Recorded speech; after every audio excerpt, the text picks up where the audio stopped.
Christmas greeting is really a wonderful thing, for everybody appears to be really happy. They get together and greet each other with a slogan, have a drink my dear, you know Christmas comes only once a year. So what we waiting for, honey, let we celebrate. Fill me glass with more, I can hardly wait. Darling, this is Christmas Day, so let me drink and say Merry Christmas. Cheers to all of us.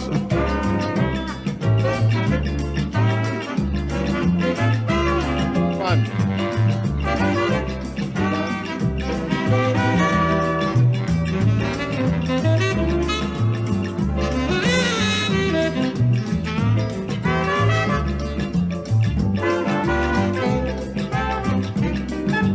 Christmas morning, you wake with that lovely feeling.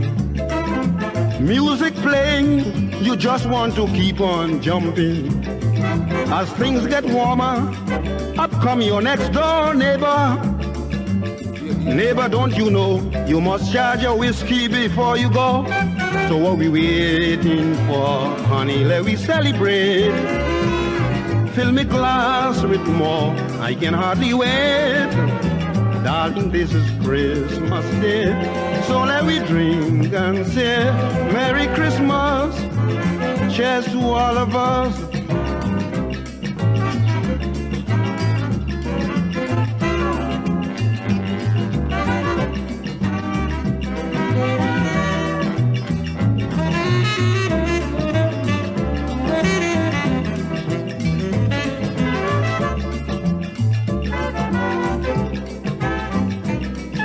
The strong emotion you notice on this occasion, for you're always anxious to give a present for Christmas.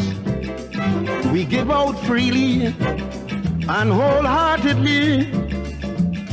Universally, Christmas is the greatest festivity. So what we waiting for, honey, let we celebrate. Fill me glass with more, I can hardly wait. Darling, this is Christmas Day, so let we drink and say Merry Christmas. Cheers to all of us.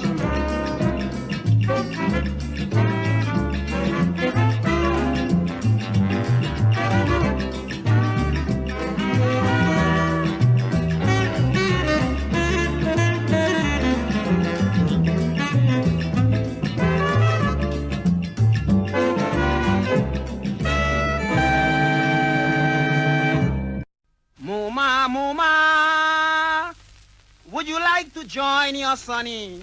I am over here, happier in the mother country. Darling, for the Christmas, your son would be really jumping. Listen to the chorus of what we all will be singing. Drink a rum and a punch a cream, a drink a rum. It's Christmas morning. Drink a rum and a punch a cream, a drink a rum. Mama, drink if you drinking. Drink a rum and a punch a cream, a drink a rum.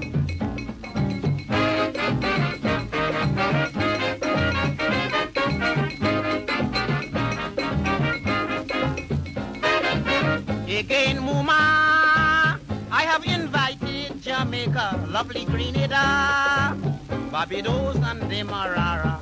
It's an invitation for a stupendous occasion. You can just imagine, we drink until New Year's morning. Drink a rum and a punch a cream, a drink a rum. It's Christmas morning. Drink a rum and a punch a cream, a drink a rum. Mommy, drink if you drinking. Drink a rum and a punch a cream, a drink a rum.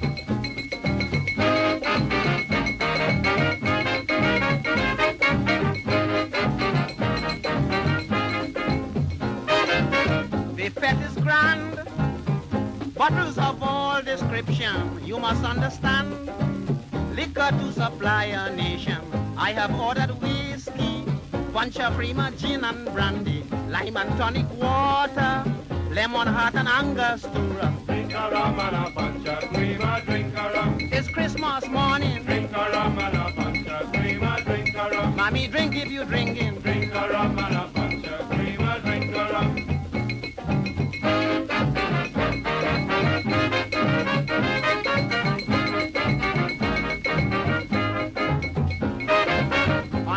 Christmas Day, when Big Ben alarm 6:30, we are on the way to begin this festivity.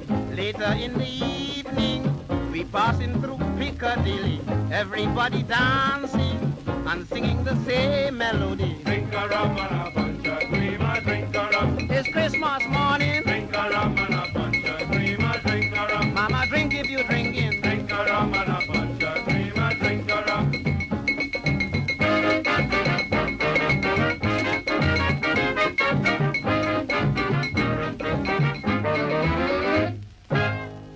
If you like the content, please share this video. You gotta sip and chat, sip and chat, sip and chat, sip and chat. You gotta sip and chat, sip and chat, sip and chat, sip and chat.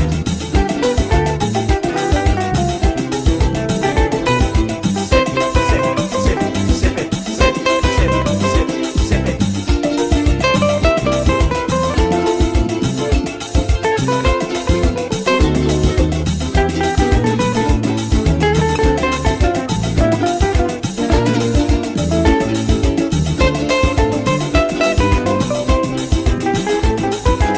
The latest advisory, we must drink responsibly. The entire nation must drink in moderation. For this Christmas season, I beg you have reason. Be moderate and take it cool. Don't let alcohol make you a fool. Sip and chat, sip and chat, sip and chat. If you can't do that, don't bother to come and drink all my rum. My friends, I want you to know, this year the money low, drink slow. Sipping and chatting is the way that you have to go. In Trinbago, for economical reason, I change up the rules this season. And because of that, I'm giving you song advice. I'm saying it once, I'm not saying it twice. This year the line will be nice. If you're visiting a friend, pick up a bag of ice. If you're going by Lenny, carry a bag of ice, and the line will be nice. Gotta sip and chat, sip and chat, sip and chat, sip and chat. Where this big crowd going? You don't even have 3 more pastel remaining, you Sip know. and chat, sip and chat, sip and chat, sip and chat.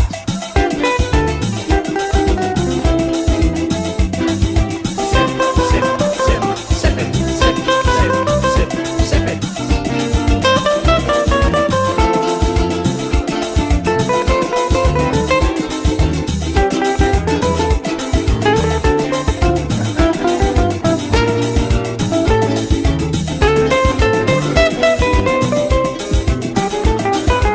Some people so greedy, they drinking fast and speedy. They mixing the liquor, and like the pace getting quicker. They wouldn't pick and choose, they don't mind getting booze. Drinking like they in a race, next thing they puking inside your place.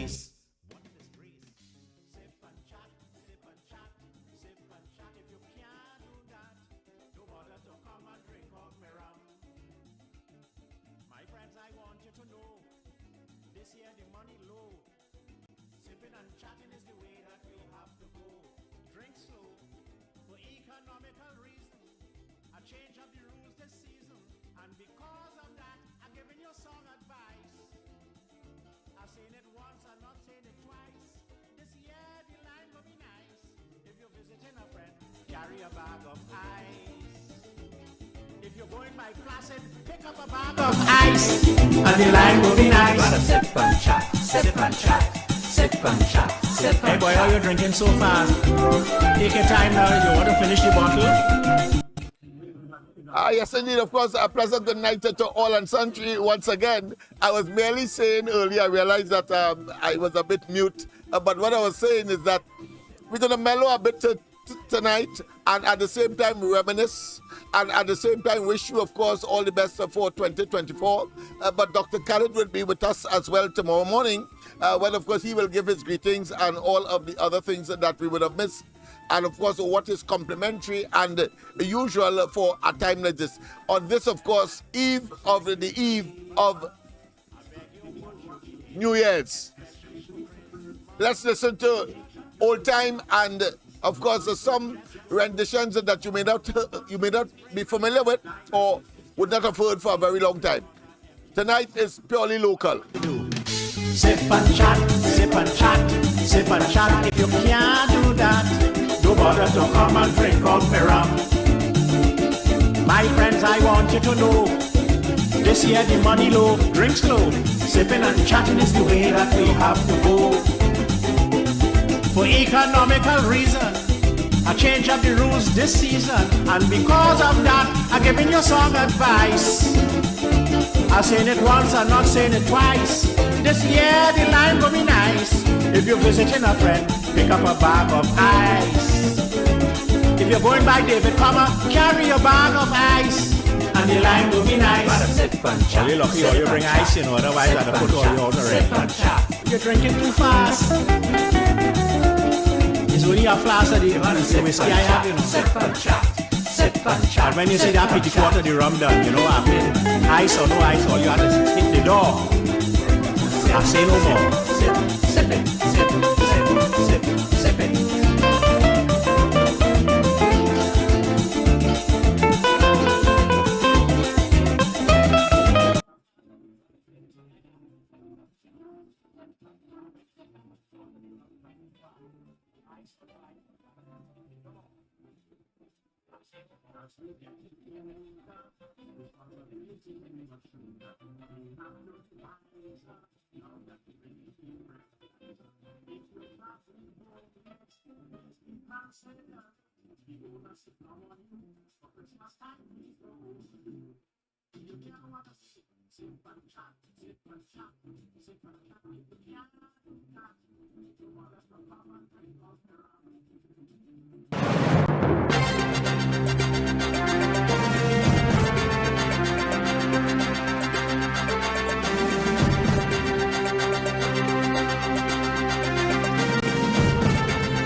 Yes, indeed, a pleasant good night to all and sundry. It is, of course, the eve of Christmas, and Christmas, why am I saying Christmas? You're talking about, I'm looking for Christmas 2024 already.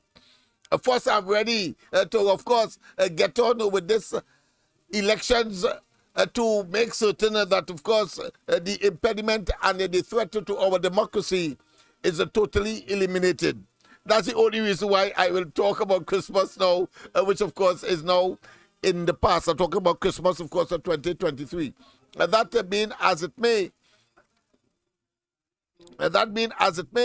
let us, of course, look at some of the issues that we would have discussed during the course of this year. And from time to time, we were able, of course, to bring to the fore some of the major questions that obviously would emanate from the issues that would have been raised And of course, I want to, of course, give credit to two and to compliment and to, of course, thank my colleagues on the ground report, Andy and Mikey, of course, wishing them and their respective families all the best. And of course, we know we have a task before us. We know that it is a challenge in 2024, but we also know, thank God, it is the penultimate year before, of course, 2025, and therefore the general elections, for which we were working and have been working and will continue to work extremely hard, difficult, challenging, of course, especially when we have administration that, of course, has not only captured government, but have, of course, their propaganda machinery even attempted to compete with higher levels of intelligence, let me put it that way, because, of course, you could only consider them to be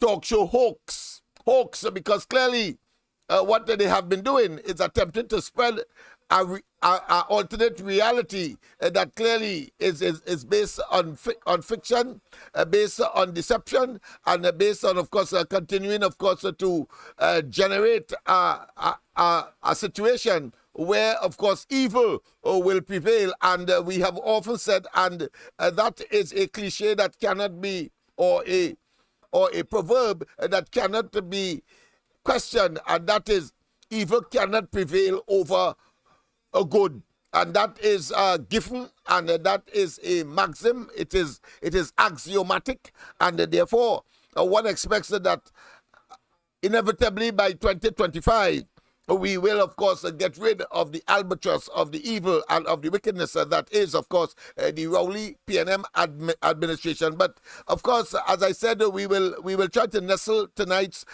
program and tomorrow night's as well into, of course, issues that would have been raised in the past. And, of course, I want to make certain that we have a rich mix, and that is to say, to also, of course, look at some solutions that we would have, of course, generated as well. So, without further ado, let's go straight, of course, into some of them. We will start. I'll start as basic as possible, and then, of course, rise to a crescendo, and therefore the ultimate tonight. As I said, we are going to. Trinidad and Tobago have been in a state of decline for the past 8 years under the leadership of Prime Minister Dr. Keith Rowley. The country has experienced a sharp rise in crime, a decline in the economy, and a deterioration of public services. One of the most pressing problems facing Trinidad and Tobago is crime. The country has one of the highest murder rates in the world, and violent crime is on the rise. In 2022, there were over 600 murders in Trinidad and Tobago, a 20% increase from the previous year. The economy has also been struggling under Rowley's leadership. The country's unemployment is at a record high. The government has been unable to create jobs, and many businesses have been forced to close. Public services have also deteriorated under Rowley's leadership. The education system is in shambles, and the healthcare system is on the brink of collapse. The government has cut funding for these essential services, and many people are struggling to get the care they need. As a result of these problems, many people in Trinidad and Tobago are now calling the country a failed state. A failed state is a country that is unable to provide basic services to its citizens, and that is plagued by violence and corruption. Trinidad and Tobago are certainly not a failed state in the strictest sense of the word, but it is clear that the country is in a state of decline. There are several factors that have contributed to Trinidad and Tobago's decline. One factor is the country's reliance on oil and gas exports. When oil prices were high, the country was able to generate a lot of revenue from these exports. However, when oil prices fell, the government's revenue declined, and it was forced to cut spending. This led to a decline in public services and an increase in crime. Another factor that has contributed to Trinidad and Tobago's decline is the country's political instability. The future of Trinidad and Tobago is uncertain. The country is facing several serious challenges, and it is unclear whether the government will be able to overcome them. If the government is unable to address these challenges, Trinidad and Tobago could become a failed state in the true sense of the word. To avoid this outcome, the government needs to take urgent action to address the country's problems. The government needs to invest in public services, create jobs, and reduce crime. The government also needs to address the country's political instability. If the government can take these steps, it will be possible to reverse Trinidad and Tobago's decline and to build a brighter future for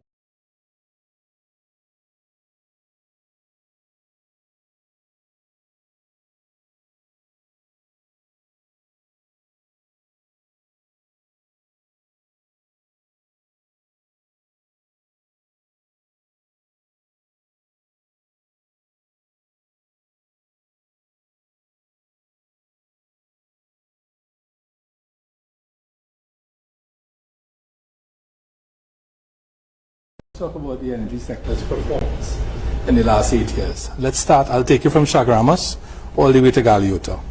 Chaguaramas, Republic Bank closed down, Royal Bank closed down, Zanzibar closed down, Massey stores closed down, all because of lower energy sector activity on the peninsula. We go down to Point Lisas, Mita closed down, MHTL M1 closed down, Yara ammonia plant closed down, Titan methanol closed down. We go down to Point Apia, the refinery closed down. We go down to Point Fortin. We now have 3 LNG trains when we used to have 4. And the 3 that we have operating at 65% capacity. We turn around the corner and we go to Galeota. Galeota is a ghost town, right? Because energy sector activity drilling has fallen 63% in 2015 to 2022. Gas production has fallen 30%. Oil production fallen 27%. Employment, persons with jobs in the energy sector has fallen 54% in the last 8 years. So I don't know how that could be construed as a sector moving in the right direction. There is hope on the horizon if we get Manatee. Shell hasn't sanctioned it. Dragon, we don't know when that's going to come. We know the minister signed something, everybody clapped. If I see somebody clapping for something they're not aware of, I might think they're mad. But nobody knows what was signed, and nobody could say when that Dragon gas will arrive in Trinidad. So the actuals, we talk about forecasts and we talk about actuals. When you look at the actual numbers published by the Ministry of Energy, gas production is not moving in the correct direction. We've been under 3 billion cubic feet of gas per day since, I think, January 2020. NIDCO pursued these matters in courts in various jurisdictions abroad. NIDCO was successful by order of the courts, including the Supreme Court of England and Wales. The court even directed that the money recovered in the interim must only be used to carry on the project. Madam Speaker, unfortunately, along the way, there was a decision delivered by a tribunal of arbitrators in a London Court of International Arbitration, LCIA, an arbitration matter between OS and NIDCO on April 16, 2002, that went against NIDCO. Fortunately, we did not give up, and NIDCO appealed the arbitration to our High Court, and on December 14, 2002, Justice C. Pasal upheld NIDCO's argument that the arbitration tribunal had got it wrong, and he set aside the award issued by the tribunal and remitted the matter back to the panel for reconsideration. In his judgment, Madam Speaker, the judge indicated that NIDCO had properly terminated the contract with OS. It was our view that the public... Let's talk about the energy sector's performance in the last 8 years. Let's start, I'll take you from Chaguaramas all the way to Galeota. Chaguaramas, Republic Bank closed down, Royal Bank closed down, Zanzibar closed down, Massey stores closed down, all because of lower energy sector activity on the peninsula. We go down to Point Lisas, Mita closed down, MHTL M1 closed down, Yara ammonia plant closed down, Titan methanol closed down. We go down to Point Apia, the refinery closed down. We go down to Point Fortin. We now have 3 LNG trains when we used to have 4. And the 3 that we have operating at 65% capacity. We turn around the corner and we go to Galeota. Galeota is a ghost town, right? Because energy sector activity drilling has fallen 63% in 2015 to 2022.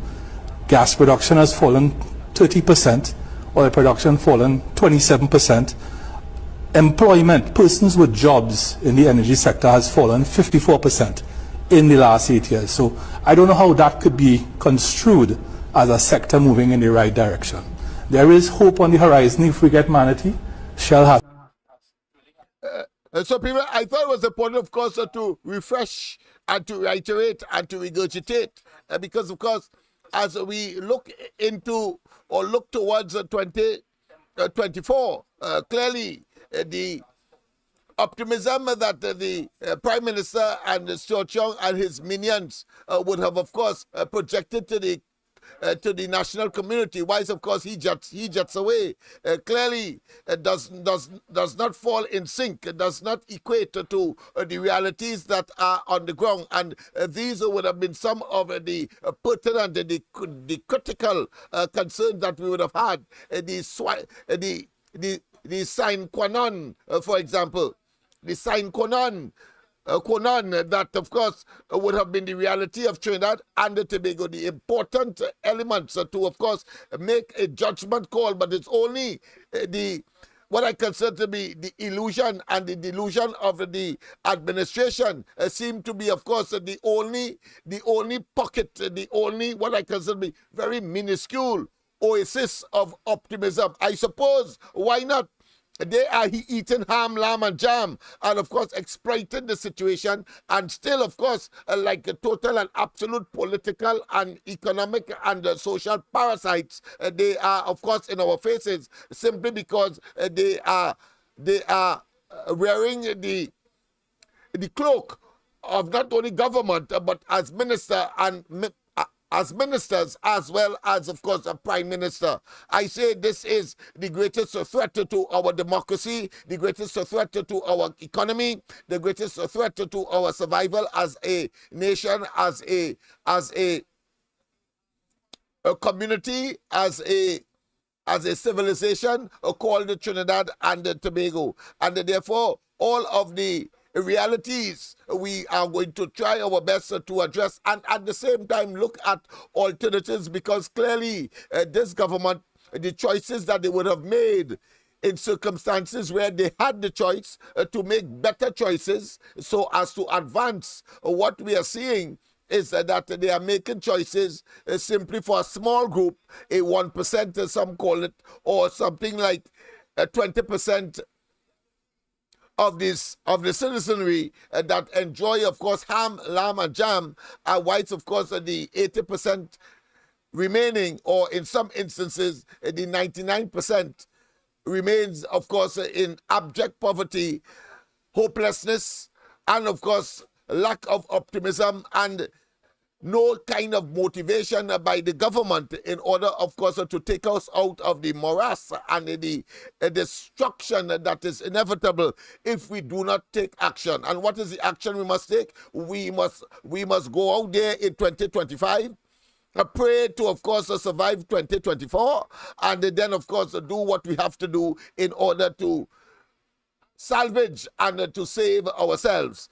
That is what it is all about. These so-called captains and, of course, steerers and mates and, of course, soldiers, or should I say sailors, on our ship of state, have, of course, betrayed us. Present, of course, you can call us at the same time. Present, good night. Let me just...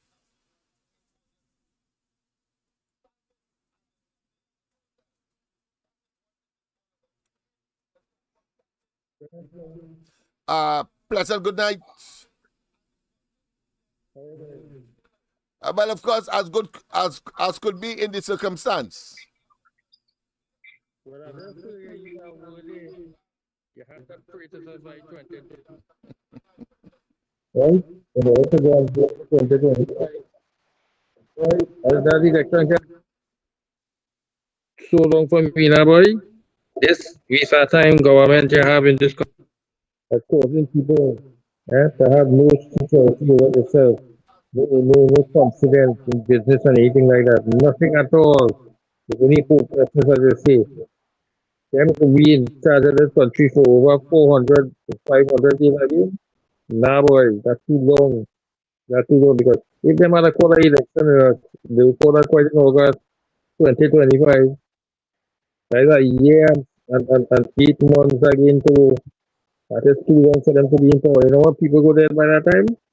You're looking at about what? This 500 is there. About 800 people were dead by that time. If they call an election, 8 or 900. That is too long for people to suffer here about. and this Prime Minister continue to blame the people for his lack of governance or taking charge of this country's affairs. Them only studying themselves, they enrich themselves with all kind of deals, all kind of backdoor shenanigans that they're doing. But the people, they let us spend on this economic people are para, and they leave it to run home for themselves, and they settle. They can't manage this, you leaving them there so they go take care of it. This man is can't see what you're on, you know. So it's a waste of time this government is here. Therefore, I will keep on saying that, but right now a lady missing, she get kidnapped. 2 people get shot this morning. Yes, so. This is a country, I can't tell them nobody there though. The eye black or a foot brown. Anytime you do that, you're liable to get bullet. And the see what's going on here. The gangs take over the country, they infiltrate Tobago now, and they shooting people up there now. So Tobago had a work cut out for them, for this gang culture. I hope the police over there can deal with that, because only 60,000 people over there in Tobago, and that is a small island. If they can't deal with that, well, the tourism sector under siege. You see what you guys are saying? And other countries, they're right to send out warning slip to the people who visit certain areas. You understand? Because these people are shooting anybody and everybody. They have no care for nobody at all. So I ain't blaming the American people. I ain't blaming no overseas actors coming here. It could be the real fact that the life is being jeopardy. So that is a fact. So that is life in jeopardy right now if it's recycled enough. You and social live, if you're going that road, somebody might be mastered there and they shoot, but they don't discriminate. Look at the lady, she tried to house and the bullet flying shoot. You understand? So listen, it's a small country we live in here, and according to you, free to live. Have a good day, sir. Thank you very much, of course, for that contribution. But of course, what you are expressing, of course, is almost universal, if not totally universal. It is unanimous. All of Trinidad and Tobago, whether they are feeding from the PNM, what I consider to be poisonous trough, because the only thing you could get from there is poison, because it's a poison tree, and therefore it could only produce poison fruits. And what you are seeing, of course, at Balize grounds, etc., and of course, the way how they have, of course, administered our affairs and utilized our monies, it is clear. So I'm not going to, of course, debate or in any way add to that, except to say that 2025 will come. Let us, of course, continue with tonight's. Of course, we are looking back at some of the things that we discussed, and we try as our best. We're not going to play the entire clips or the audios, merely, of course, to give you an impression as to how difficult 2024 will be. But like a shooting star, of course, you have going out of existence. The Rowley and the PNM administration, they have a final year and therefore a final hoorah, and that is to say, to see whether or not they can either salvage or do worse or try, of course, to hoodwink and deceive in order, of course, to stay in office. But we know that all of that is pie in the sky for them, and therefore wishful thinking to an inordinate degree. And all we have to do is to make certain that we survive the period, and then, of course, get rid of this albatross, this parasitic group of individuals who clearly have lost their way from the beginning, as we have already proven. Let's go back, of course, to the pessimism that has been plaguing the country since 2015, not yesterday, before COVID. COVID was merely an opportunity, of course, to take advantage of something that they considered to be a crisis, not of their doing, but the others, whether it be the sea bridge, whether it be the economy, whether, of course, the use or the abuse of our foreign exchange, whether it be, of course, the depletion of the Heritage and Stabilization Fund, and, of course, our reserve and the poor state of affairs as far as the consolidated fund is concerned, and then, of course, the implementation of taxes, and of course the most recent we expect, of course, in 2024 is that of property tax, that of course, increase in electricity bills, as well as, of course, that of water. So we know, and therefore, when a dog sucking egg, as my mother would say, then of course it means it's difficult for them to, of course, deviate or to surrender that habit. And of course, as we know, human beings are creatures of habits, and when they are in a group, and there is, of course, a propensity to engage in pernicious, evil, wicked, diabolical, as well as, of course, very heinous acts against the people, then we know that that group must be amputated. They must be, of course, jettisoned. They must be excommunicated, and they must be, of course, annihilated from the scenes, from the psyche, and from, of course, in this case, the politics of Trinidad and Tobago. Let's hear former Minister of Energy as he, of course, evaluates what has happened since, of course, the closure of Petrotrin. We did elaborately, of course, said what transpired. All of that was merely to save Rowley and his, of course, lame duck administration, his decrepit administration, his, of course, administration that is, of course, so bold-faced and so arrogant and so contemptuous and so inefficient and so ineffective and so destructive that they will continue, of course, to try to use the strong arm of the state, whether it's the police, the soldiers, and other elements that are supposed to be independent, and of course, and to compromise their own integrity and betray the people. And therefore, we must not only be more vigilant, but we must be more, of course, aggressive. And 2024 is the year of aggression. Let's go straight, of course, to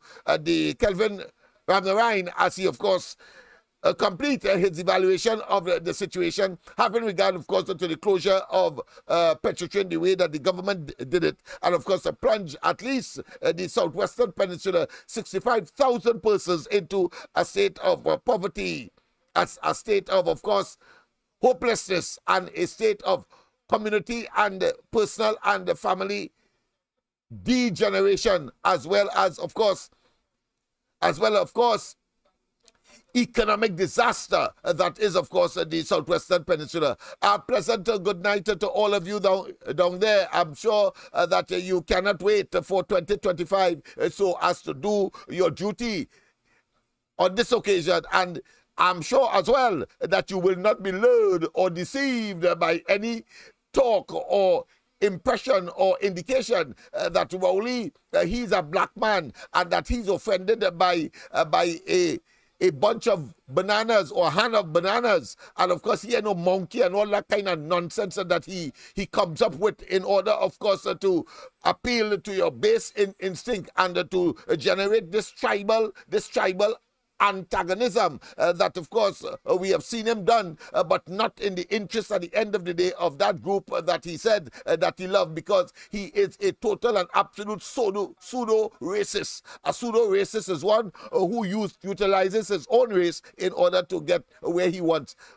to be, and therefore Rowley is where he wants to be, but of course not turning his back on the very people that whose backs he climbed on in order to get where he is today. Sanction it.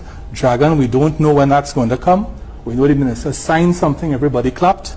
If I see somebody clapping for something they're not aware of, I might think they're mad. But nobody knows what was signed, and nobody could say when that dragon gas will arrive in Trinidad. So the actuals, we talk about forecasts and we talk about actuals. When you look at the actual numbers published by the Ministry of Energy, gas production is not moving in the correct direction. We've been under 3 billion cubic feet of gas per day since, I think, January 2021.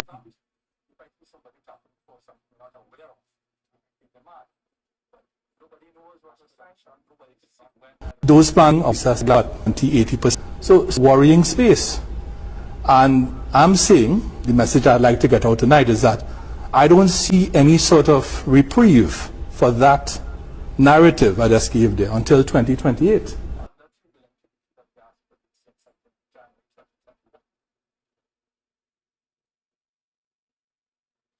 Yes, indeed.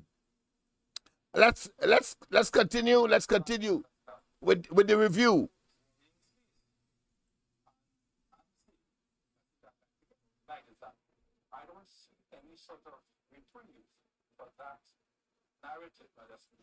NIDCO pursued these matters in courts in various jurisdictions abroad.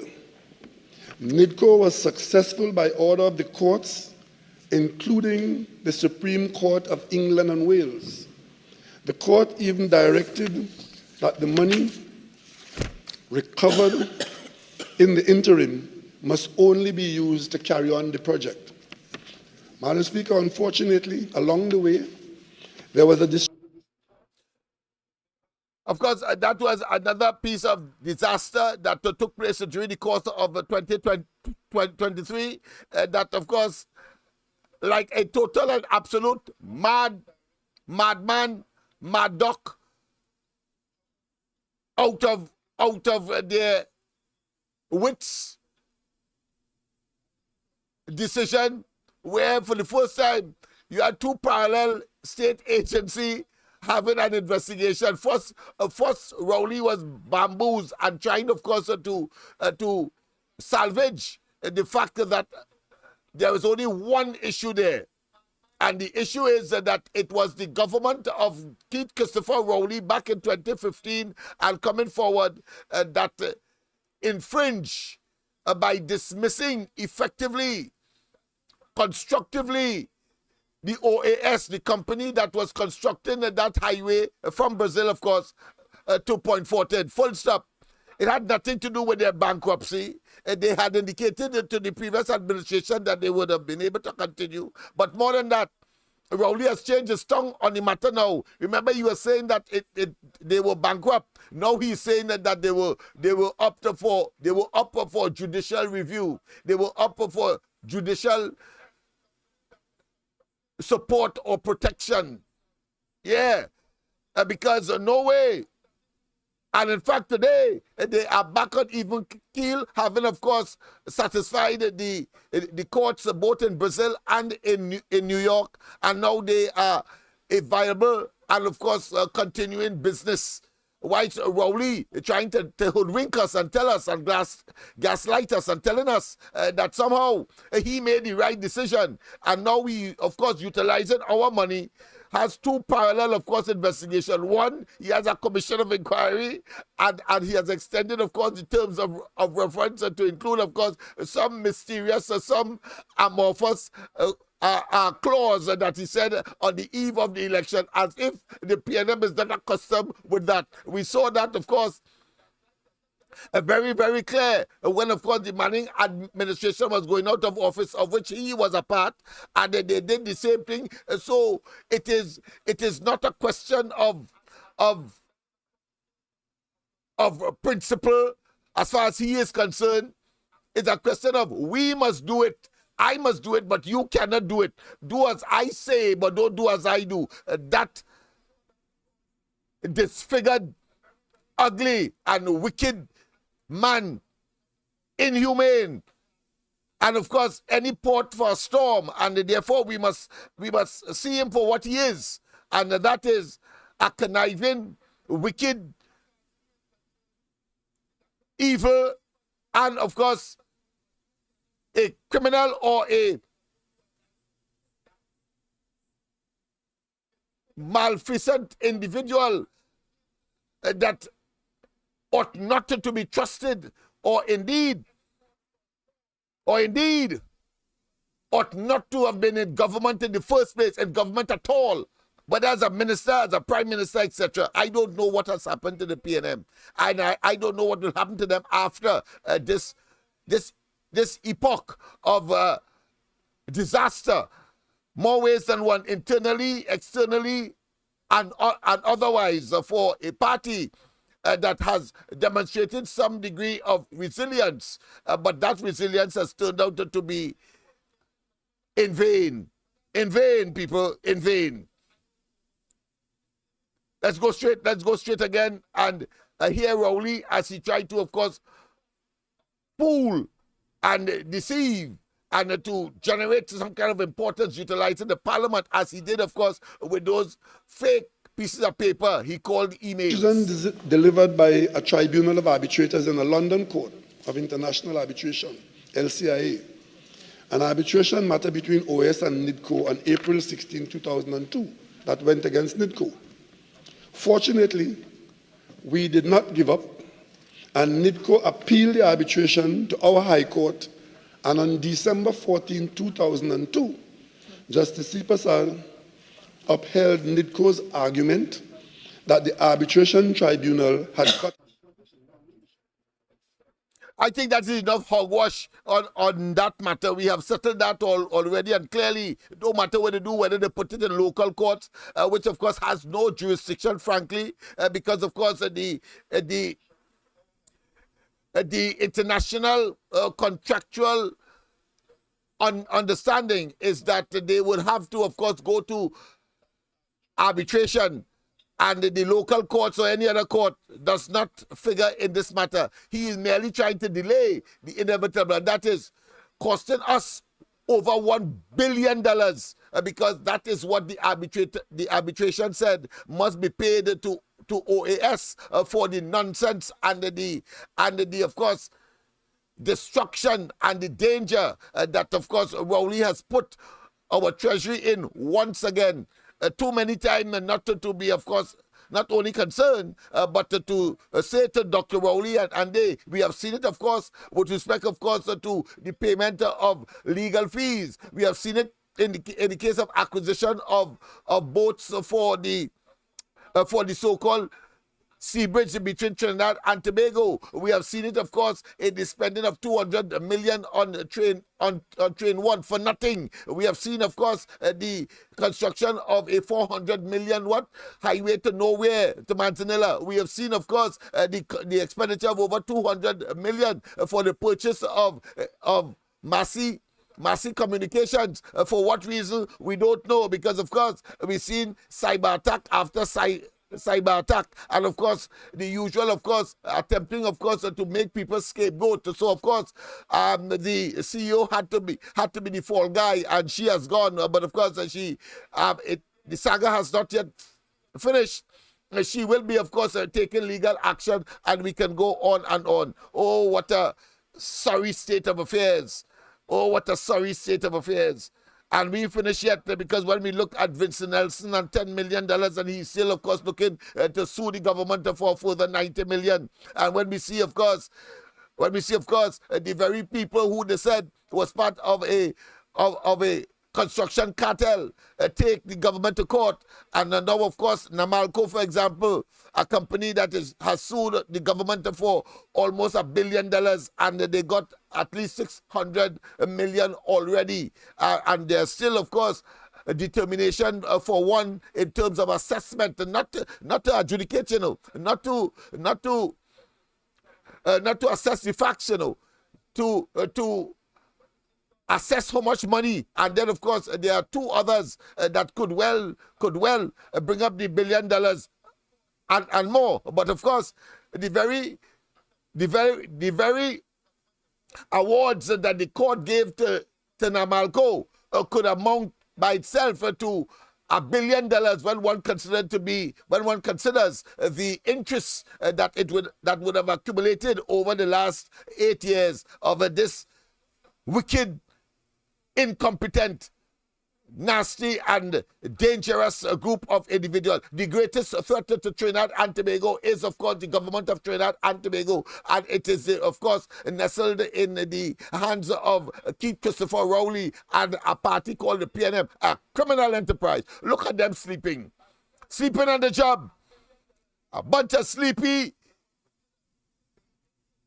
Yes, they have come full circle. Sleeping on the job. Sleeping on the job. but attempting to impress us that somehow they have given us, of course, gifts for Christmas. Short young gift is 130 years away. At 30-year contract, 30 years ago, he said that's a gift. The Prime Minister gave us a gift as well. He said that plenty money coming. But of course, 4 years from now, when he could have simply given us the gift of saying no property tax from 2024, no electricity, nobody remained definitely silent on those. So we know a bunch of miscreants, a bunch of evil, and here they are.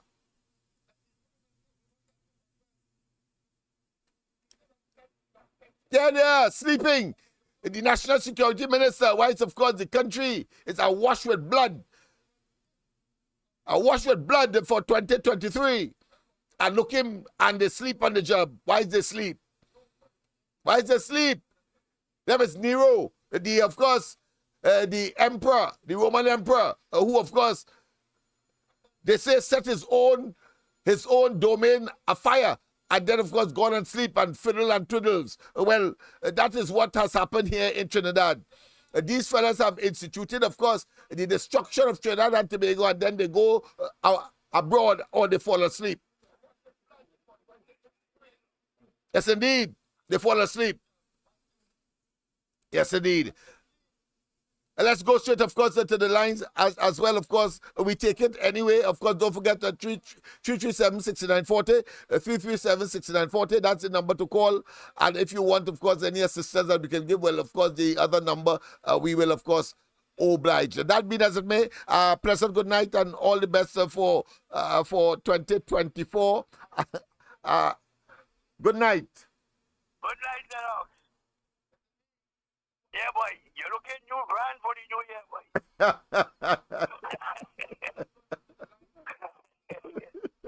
Well, I'm recuperating and I'm refreshing myself. Yeah. I'm rebooting for next year because I know it is a tremendous challenge. Yes. But listen, I wasn't going to call, but I hear Gary Griffith today. Yeah. Right? And you know, Lennox, that in any army, one commando is worth at least 1,000 soldiers. Right? Correct? Yeah. Go ahead. And we have two over here who no longer with the police, which is Gary and Johnny Abraham. Yeah. And I heard somebody from the San Juan Chamber come out last night on television. Still hoping these police, for some reason the police can't get their act together. And people getting kidnapped, home invasions, getting worse. We all know what's going on. And I want to tell these businessmen, stop screaming. When they hear what they're talking about crime is Republican and all this crap. Somebody talk to Gary Griffith and somebody talk to Johnny Abraham. We know plenty or they don't talk to one another. Let them fellas harness all together and find out where you're going to cost to bring back our comfort patrol to protect all you and your children and everybody. The whole country will benefit from it. Right? As far as putting out vehicles concerned, you have to worry. They get 10 years to bring back to buy the vehicles. So all you try and get all the act together and talk to these guys. I am quite certain that Johnny and Gary working together. They can control the Eastern Corridor, planted from down by CJD. And then Johnny see what Central and South. And in 24 hours around the clock, they're going to be working because crime committed in daytime now. So they kidnapping people during the day now. So these businessmen must stop bickering. I don't talk to you and this one that crap. Or you talk to Gary and Johnny. Find a way to cost to fund the operation like what we had on that camera. The comfort patrol. And if we get going, we the public will benefit from it too. Sleep comfortable when the night come. They need 2,000 police, Gary, and them with the imagination, with no strategic points. We have to praise police, retired police, the Europa Security Company, they can't deny them from some people who play that, and you will have the right ex-police to work with them. I know I see that. I see Inspector Smith from Seagulls. I'm so disappointed, Lennox. Only life is fighting crime. And when you watch what's going on, the only thing you hear do is cry. That might make sense, I don't know why you know anything about that. Yeah. No, I'm listening very attentively. I'm sure out there people are in total agreement with what you are saying, because of course there is a need to be creative. There's a need to step out of the comfort zone. There's a need, of course, to generate a paradigm shift and what I consider to be stepping out of the box in order, of course, to find new ways to treat this problem, because this problem certainly has gone out of control of this administration. And of course, I've always said the first stage of this of redeeming this situation is, of course, to get rid of those who have caused it in the first place. That is the PNM, Rowley, and his miscreants, who, of course, never was supposed to be in government. And now they are a total and absolute moving and existential disaster and threat to our democracy. And all this talk with some people when they're going away, and they're going forward.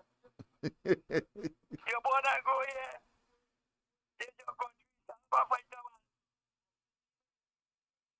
Remember the words of Gandhi? How Martin Luther and Mandela inspired them. You know that. They tell you that, oh God, only one. Well, they are going on. They go to Canada and start a business now. Or United States. Or they start up show, man. Remember Badis, Badio Pandel, all the fellas. Stand your ground. According to the opposition leader, contact Johnny Abraham and Gary Griffin and get something going. Everybody going to benefit. Of course, but not them, because as far as they're concerned, even though they are supremely weak, they will see that as a confession, indictment that they are totally unfit for government. So as far as they are concerned, they will avoid that in order to stay in government for a little longer. But 2025 must come. But they can't stop Gary and don't even open a security company, you know. Yeah, but they will not allow them to have their way either, because of course they may well lock them up as well. Put the police to lock them up, because when things are against them, they are very good at malicious and evil, but in terms of addressing the problem, they prefer to leave it as it is, if only to give it the illusion, the phantom that they are strong. It's a complex bunch of nincompoops. That is what it is.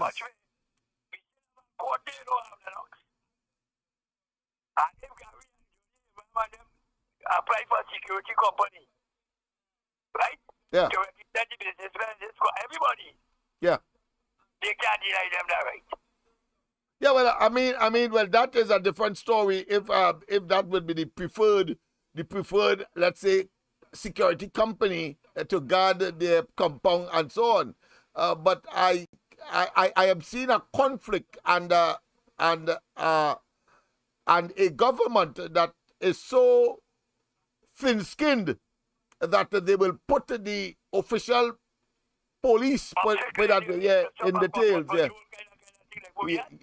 to close them down, etc., because they would be saying they could find ways to say they're going beyond the call of duty, because you know they are estate consumer is only has jurisdiction for the specific area, the office, the compound that they are in charge of, just as the city police and so on and so forth. So well, I could see the conflict in that, yeah. police, I think, to do that. No, but You can't tell that to this government. They are incompetent, they are impotent, they have no solutions to anything at all, but will not give up simply because they have the legal parameters and protection. But as I said, thank God 2024 is here. It will come and go, and 2025 will eventually. Oh boy. All right, my friend. Sorry about that. It looked as though the phone cut off on us with that caller, but I get his gist. Of course, sharing the frustration of the rest of the country that this government clearly has lost its way, and therefore it is now an existential threat to Trinidad and Tobago in more ways than one. Of course, we see the only place that these people should really deserve is either go to or coming from a latrine. Yes, the latrines and the cesspits that dots Laventille Hill. Yeah, in 2023, in of course 21st century Trinidad and Tobago. Imagine that.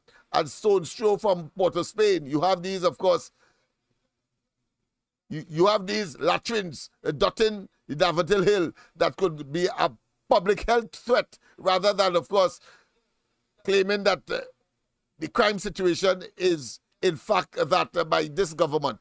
Let's go straight, of course, to the lines. Pleasant good night. Welcome. Good night, Lennox Apache here. I want to send out a special season greetings. Yes, indeed. A pleasant good night to you as well. Yeah, I want to say a special, greetings to everybody in Trinidad, and I want everybody to be aware of the, the surroundings and thing, and try and just be home and enjoy yourself home with your family and your friends and things. Don't go out too much because there are a lot of, drivers on the road, there are a lot of bandits on the road, there are a lot of roadblocks on the road. So, people just stay home and, just chill with your family this time of the year. And next thing again, Lennox, I want to send out a special hello to to you and your family, especially, and the staff at Ground Report, and to everybody else. So again, Lennox, this is not the time for me to really carry on with this kind of crime thing. I just want to, just wish everybody a pleasant and a happy and a safe, healthy 2024. From me and my family to you guys in Trinidad. Blessings. Thank you very much. Thank you very much, of course, for those commendations. And we certainly, of course, reciprocate in more ways than one for you and, of course, your family as well. Thank you very much, of course, out there in the United States. Yes, people. That is where they should be, in a latrine. All of them, of course. And this year we have seen them, of course, like labas rats, like cockroaches from, of course, that will populate places like these, because they simply have lost it and have become, of course, poisonous to Trinidad and Tobago. So I thought it was important, of course, to depict that it is not a matter of humiliating or insulting, no. It is a matter of being pragmatic, and they must understand that that is how the people feel about them in the present circumstance of Trinidad and Tobago. Let's continue, of course, to highlight some of the things that we did during the course of this year. Talk till you're blue about 3 times the police, 50 times the police. This PNM administration, which has been in office in 2015, has overseen what PNM administrations usually do. They have overseen a rise in crime. Well, we saw a drop and then a rise. Again, you want to talk facts. Let's talk facts. It's not a problem. Are you denying that there are now a record tally of murders in Trinidad and Tobago, which again, your colleague called in, but cleverly presenting it as only 4%, knowing full well that a single murder in Trinidad and Tobago, as heinous and gruesome as it is, has a massive impact. So you can dance around it how much you want. I'm not denying, but you're not allowing me to finish my statement. Go right ahead. You've interrupted me twice on it. That's okay, because it's a conversation. Number one, the fact is that there was a rise, there was a fall, and there's a rise again. I'm not denying that. Number two, if allow me to finish. Sure. It was certainly heinous. Number three, I can say to you, I agree with you that crime is something that has not yielded the results that the estimations are, or that we hoped, or that the throwing the money did. But there are other areas in the national budget, which we're discussing tonight, that have. And dare I say, in my view, energy is headed in the right direction. So are you trying to sideline the crime issue? No, I'm not. You see, no, because I gave you a complete... You see, of course, and that is a typical PNM minister. They then try to deflect attention and, of course, engage in what the psychologists call framing. You see, framing is utilizing the oddity, that which is not the norm, and try to sell the oddity or the rarity as the norm. Well, that is what this fella has been engaged in, and this government as a whole. So, of course, when D.R. Singh, for example, was criticized by Kadisha, one of the deputy political leaders of the UNC, about the hospital situation and the fact that people have to wait 3 and 4 years for an operation that they could get before they get the operation, and that people are sleeping on floor, and therefore there is a lack of beds. But he wants to focus our attention. They are saying he is so appalled by that statement. He started to say that whether it is Christmas time and we should be talking good things. What good thing? What is good about a person having to sleep on a floor in a hospital, gone there for, of course, treatment, and may come out, of course, not only worse, but come out as a dead body, as a cadaver? What is there to cover up? What is there to be should I say sensitive about? Why must we not talk about it? But he wants us to talk about the fact that the amount of births so far, the rate of deaths by birth has been reduced, and still telling us at the same time that, of course, the birth rate has considerably been reduced in Trinidad and Tobago. Well, it's obvious. So therefore, one can have the mortality rate as far as deaths from birth is concerned. One expects that will correspondingly be reduced. They're so damn stupid and so committed to making an ass of themselves by trying to defend the indefensible before you face the matter, and then, of course, being responsible for addressing it. Say where you have failed and take the responsibility, and, of course, also take your fate, because nobody in any part of the globe paying for a service, meaning that you are a citizen and that is supposed to be given to you, and Rowley and they are getting on as if it is something that they have the pleasure to give or not give. That is the kind of attitude they have, and telling us that we are lucky that we have such a service, because other countries, including in the Caribbean, don't have that kind of hogwash. The other countries ain't have the kind of money that we have either. How come they ain't say that?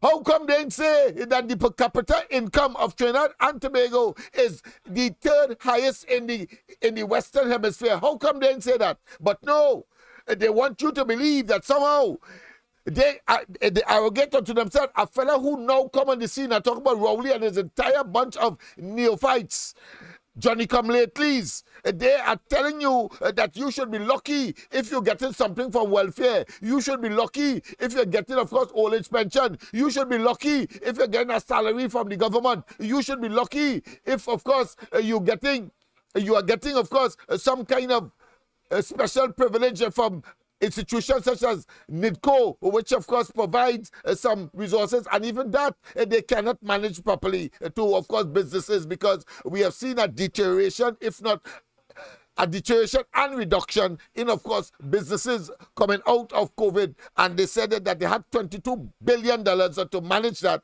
And it turns out to be, of course, throwing pearls to swine. In other words, Rowley and they are total hogs.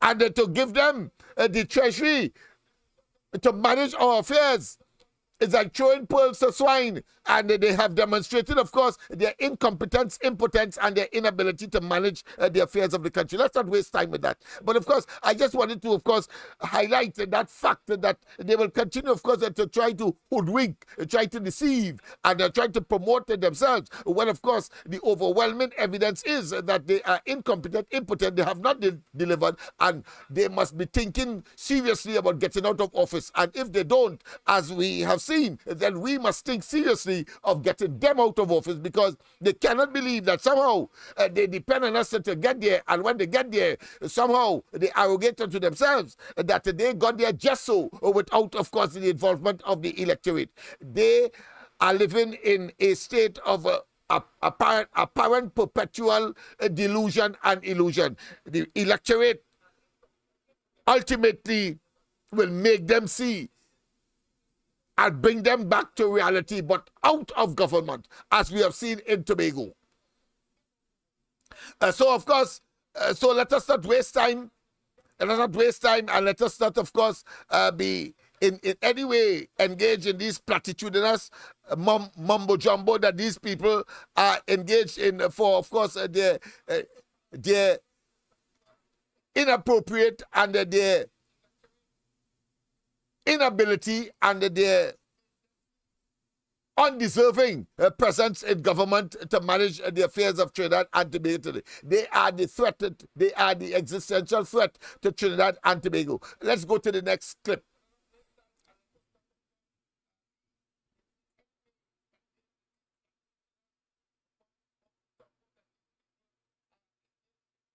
I notice the opposition leader has launched an attack on the government and the Office of the Attorney General with respect to its effort at fighting white-collar crime.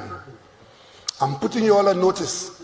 It is not by accident that the opposition leader is now like a dog with a rag, attacking the Attorney General and asking questions about what deal he made with Nelson. You know who Nelson is? Nelson is a British Queen's Counsel. No ordinary person, a British Queen's Counsel who in the hands of his lawyers turns state witness to extricate facts and figures, date and time, telling Trinidad and Tobago, cooperating with us so the police could put in handcuff members of the cabinet of Kamala Prasad Bissessa for public money that has gone missing in their racket.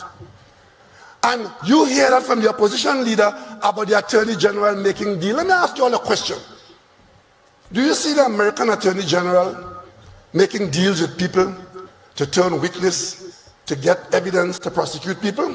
But if you didn't, when you come nearer home, you ever heard of a fella called Parmesan? You remember when Malik killed somebody in Christina Gardens, here in your set of fellas? The woman was dead. The police know that the woman was dead. They had a group of people as suspects, but to get them charged and convicted, the state made a deal with Parmesan, one of the killers, one of the buriers. Remember that story? Parmesan came to court as a state witness, gave his testimony, and what happened there? All of them were convicted. Why is Kamala Prasad Bissessa a Queen's Counsel today? Showing out just like that. Story about the Attorney General's making deal with Nelson, and she want to know and she want to know. But let me tell you all something.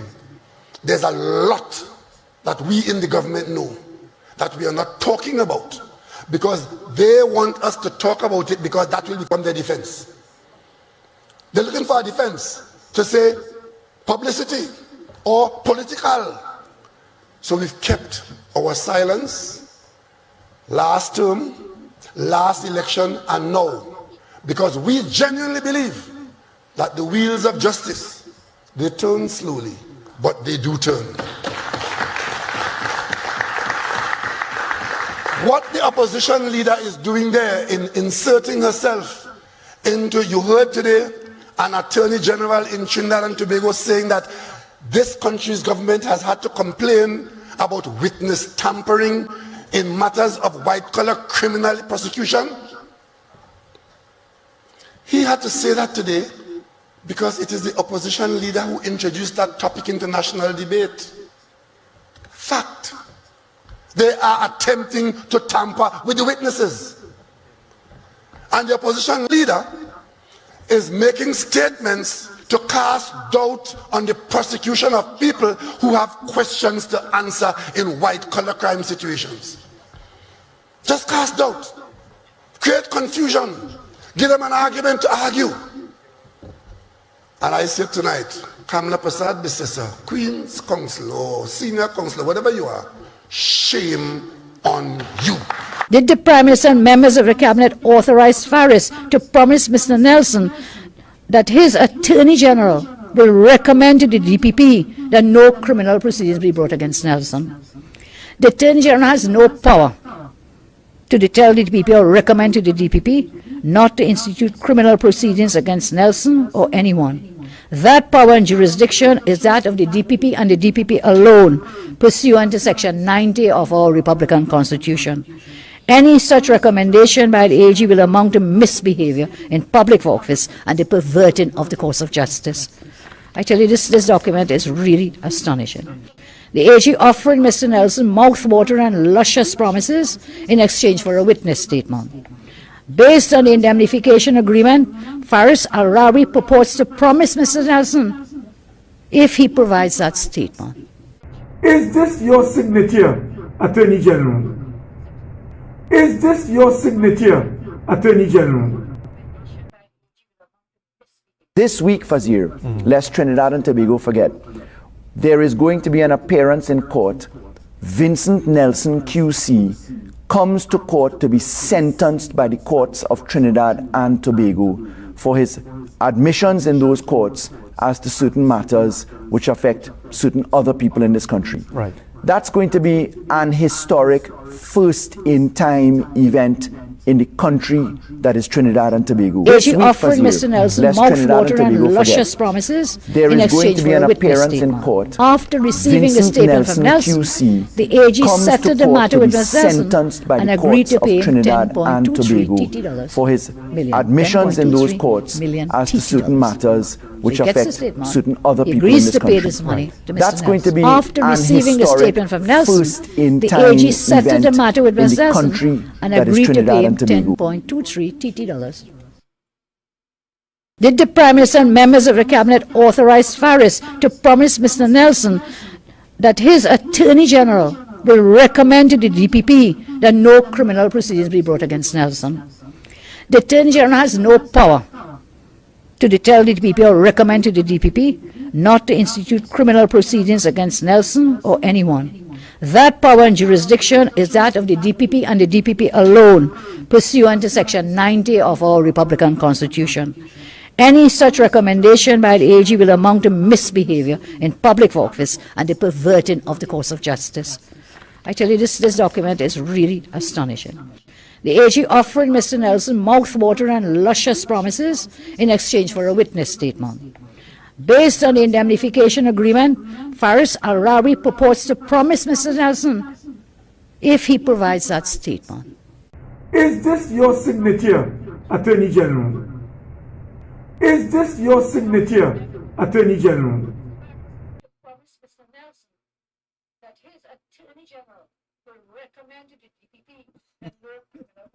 People, when you saw me laughing there, well, of course, I had a good laugh right through this episode. During the course of this year, of course, well, of course, Dr. Rowley eventually said, having been up and down the country, boasting that Kamla Prasad Bisesa, former ministers, who will be, of course, in handcuffs because Vincent Nelson is this monumental and this significant QC, and he was I want you to understand the man's body language, and I want you to understand his choice of words, but more than that, his intonation, his emphasis, when he wants you to understand something, like when, of course, he talked about he had no monkey. Notice he would say, shame on you. And that, of course, I want to tell Kamala Prasad Bisesa something. And then he will emphasize. And then, of course, he will then lower his voice or lower his personal and or body language and make gestures to show that either he's a strong man or that he is totally disgusted with a particular situation. And then, of course, his usual, of course, false morality will, of course, come into play as well. I want you to understand it is all about theatrics. It's about theater. This man, not that he will do well in Hollywood or Bollywood, but certainly in the context of Trinidad and Tobago, there are those who may be within his cabinet and those who may be still in a state of what I consider to be illusion and maybe and not yet in a state of disillusion because, of course, they are in denial. But, of course, the ordinary person who is looking at Rowley in that state will simply laugh. We saw him, of course, doing that with respect to not only Vincent Nelson. We saw him doing that with respect, of course, denying totally any involvement with respect, of course, to the Gary Griffith included shortlist that was on its way to the parliament. That, of course, was intercepted by him. And only when he found himself in a situation where the former president of the country, Paula May Weeks, would have been in trouble because the opposition, the loyal opposition, was not given up. And they had enough in the parliament to institute, at least initially, an impeachment proceedings where, of course, both houses of parliament was called together to treat the matter. Then he realized, and I'm sure Paula May Weeks would have told him, listen, you better get me out of this nonsense that you have put me in, you know. And, of course, he started to say it was he. So the same thing here. He, of course, all the time, and notice what transpired. He then, of course, take Al-Rari out of the hot seat, so to speak, directly by, of course, giving him a portfolio that is now, of course, local government, but still in the cabinet.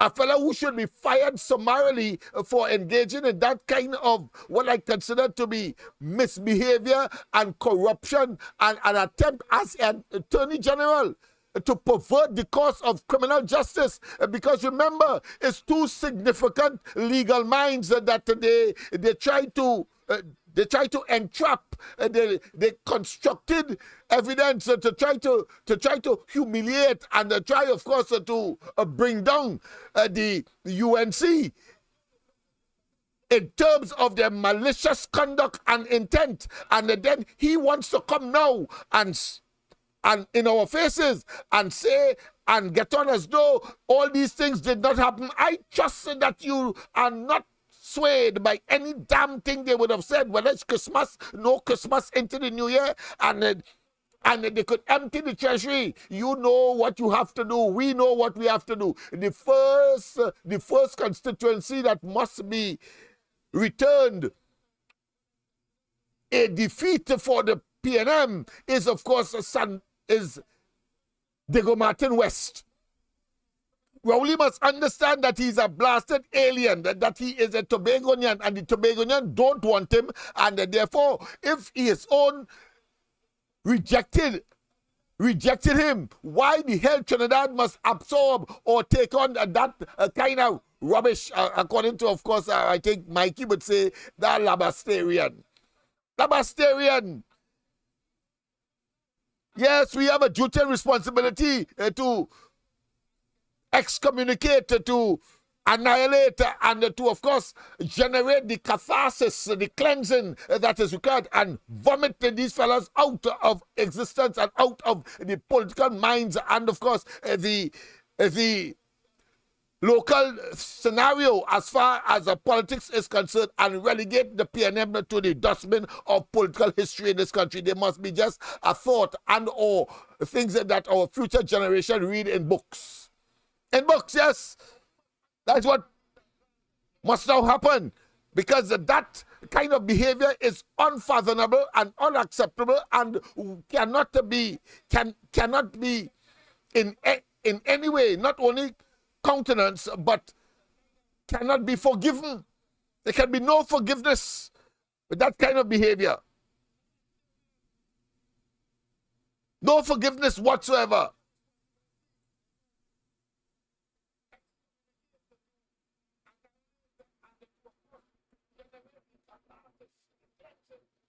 Hear him again. I notice the opposition leader has launched an attack on the government and the Office of the Attorney General with respect to its effort at fighting white-collar crime. Listen to this. I'm putting you all on notice. It is not by accident that the opposition leader is now like a dog with a rag attacking the Attorney General and asking questions about what deal he made with Nelson. You know who Nelson is? Nelson is a British Queen's Counsel.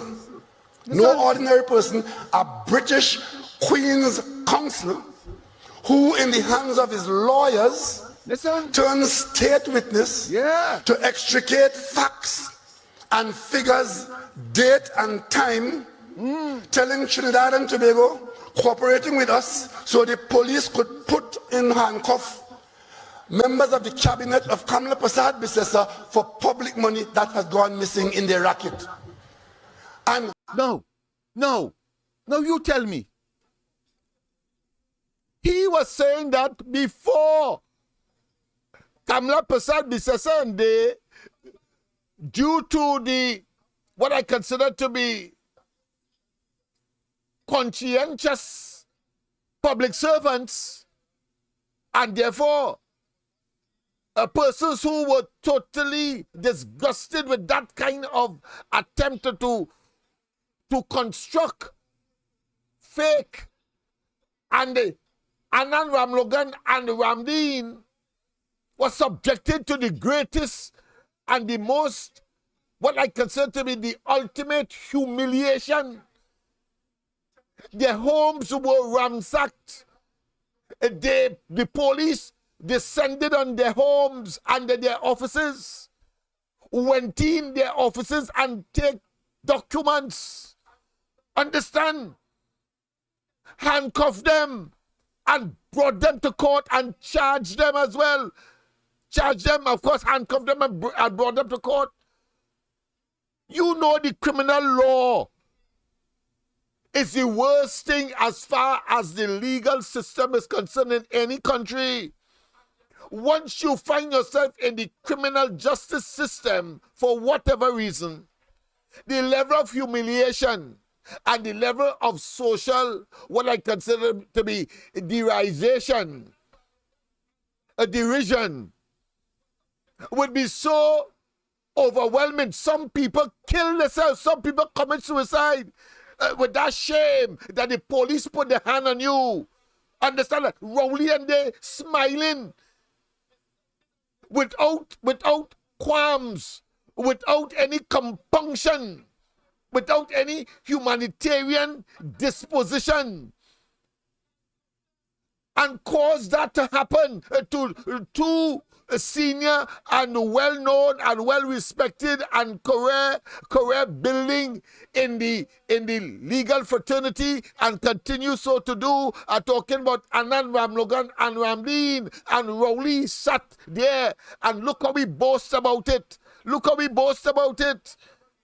And you're telling me that you don't understand that the man is the devil incarnated? You don't know that that is a man that cannot be seen as a human being? You cannot understand that the man is a total and absolute, not only a miscreant, not only a malevolent individual, not only an evil individual, not only a satanist, not only a wicked man, but a total and absolute embarrassment to the human race. That is what he is. I'm hearing, of course, a phone. Let me see if I get it. Caller, call back. I'm not seeing it coming up on the system. Understand that. This is what this man tried to do this year to, of course, these respectable and respected, of course, legal luminaries. You understand? What we're doing with a man like that at the helm of our affairs in Trinidad and Tobago, we are toying with and we are inviting what is unfolding today in Trinidad and Tobago. Look at our young people. They are watching Rowley and saying that if them could do it, we could do it too. And even if that is not so, we have to conclude that it has to be so because that was unnecessary for Rowley to do, but only to stay in office because they know that when, of course, the new government comes into office, they will be the subject of legitimate and real investigation. You have to only look at how the hell they were able to get $100 million to construct Balize House, when, of course, we only told us that the PNM was bankrupt in 2015. You only have to look at that.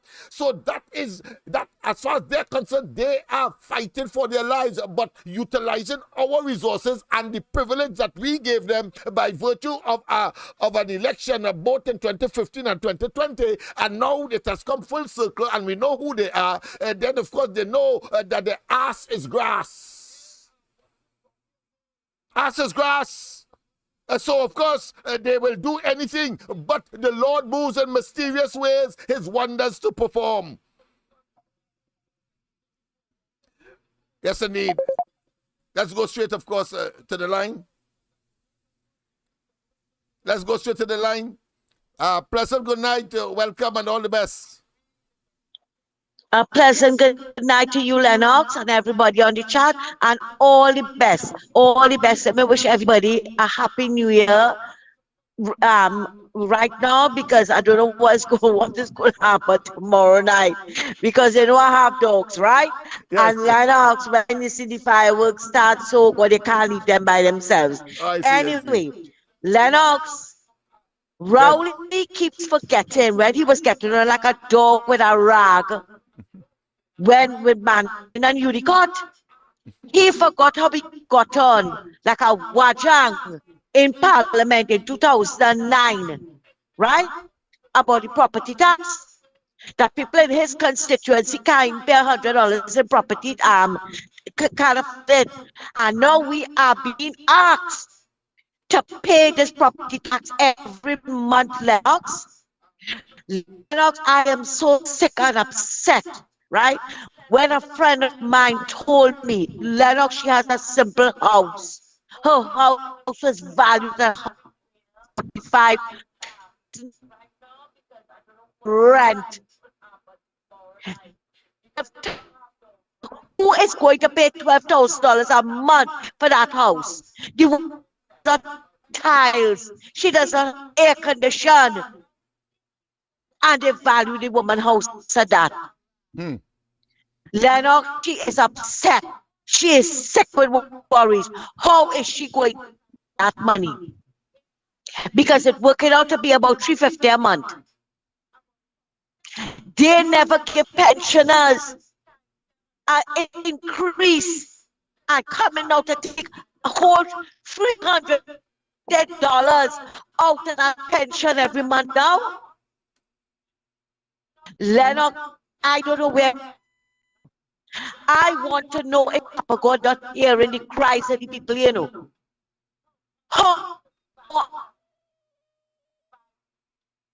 Why are they so nasty? They just keep taking and taking and taking. They're not giving anybody anything. He want to talk about with Pabasa, but with Abdul whatever his name was, Abdul Malik, yes. I want to know if Masad was paid $10 million as state witness against Abdul Malik. The way he talking us to every God. That is why it blew up in his face. You see, because it was get Ann and Ram Logan at any cost. What happened is now their own DPP had to throw the case because of this tampering. And my question tonight, why is the DPP charging Faris for something? At first, Rowley didn't know. He like Schultz, he never know nothing. He didn't know what Faris was doing, and now you're hearing him. You see, that is why it is necessary, Lennox, to play back these tapes, to let people hear the hypocrite that Keith Rowley is. Now, when Kamala talk about the inheritance tax, Imbad and both Imbad and that piece of something. Says she lied. They don't know where she getting all of that from. Now, lo and behold, you're hearing, right? He said it, Imbad said it. If you cannot, pensioners cannot pay it, before you die, pass on your property to some lawyer or whoever inherited it, they will have to pay the back taxes. So it's not an inheritance tax. You should know Kamala keep showing them up, Lennox. But Lennox, if these people have to pay back taxes, I'm setting up myself as an example, right? If I live for the next 10 years and I don't pay this tax because, let's say, I cannot afford it, Lennox, I cannot afford it. So then, whoever inherits my house now, let's say my sons, they will have to pay taxes now from 2024 to 2034. Yes, that's what they're saying. Lennox, what are they trying to do to people? And again, I come back to the question, Lennox, where is God? Where is He? He not hearing the cries and the suffering of the people? Because that is what they're doing to us. Now, if it was $300 and something for the year we used to pay before in land and building taxes, you don't mind. But it's $300 a month, Lennox, out of this one pension. But then they will tell you pay it yearly. So how much it is down the road? Over $3,000? That's right. Yeah, 3,600. Yeah. And then people come in to tell me great is it. You see, Lennox, you see, because of race and lies, we are in this situation today. It's all right. It's all right. And you see, all those people that put them there, all the tears of the people who are hurting today will fall on all you. And I make no apology for saying it. Because you all have us in this situation we are in today. Lennox, I don't know. I thought 2023 was bad, but now 2024 is worse.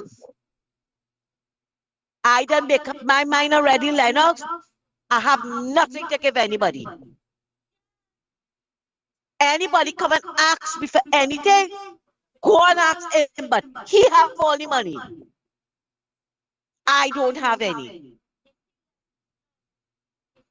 Thank God I'm a person, Lennox, that take care of my thing, that take care of my things, that I can have it for years and years.